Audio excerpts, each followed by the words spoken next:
Energy bill debt falls into the Statute Barred Limitation Act, which gives us a clear idea how long you can be chased for it. But there is still a few variables to be aware of. You may have heard of the term statute barred. It's a legal term that means a lender has run out of time to use certain types of action, like the court, to force you to pay back your debt. The statute barred term is 6 years for energy bills. The start date of the 6-year timeframe can vary, but it's usually after a default notice expires. There is a catch with statute barred. If you've already been issued with a CCJ, that's a county court judgment, then it doesn't count and the creditor has as much time as they want to chase the money. Once a debt is statute barred, it doesn't mean that it goes away and disappears, so it'll still be on your credit report. It's just not legally enforceable and you can't be taken to court for it. If you get asked to pay the debt, telling the creditor it's statute barred should mean they leave you alone. If you think you've had the energy debt beyond 6 years, the best thing to do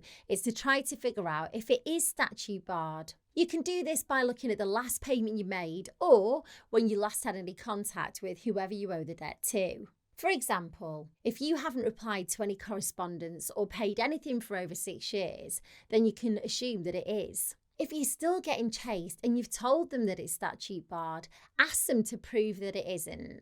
Don't be scared of asking for copies of any of their records. If you live in Scotland, the rules are slightly different. Statute barred is usually over a 5-year period instead of 6. If you've checked your energy debt and it's not statute barred, then sadly you can still be chased for it. It can be a bit overwhelming, especially if you can't afford to pay it back. But don't worry, there are options available to you. Some of these solutions might mean that you don't have to pay the debt in full, or you can pay lower monthly repayments. I'll run through them quickly here. There are pros and cons to each, but there may be one or two that could work for you. First up, debt management plans. They're an informal agreement that you make with the creditors to pay back your debts at a lower and more affordable rate. Normally it means paying back less each month, but over a longer time frame. Now the catch is that you can't include all of your debts in a debt management plan. So things like credit card debt, personal loans and an overdraft, they can all go in, but court fines and mortgage arrears sadly can't be part of it.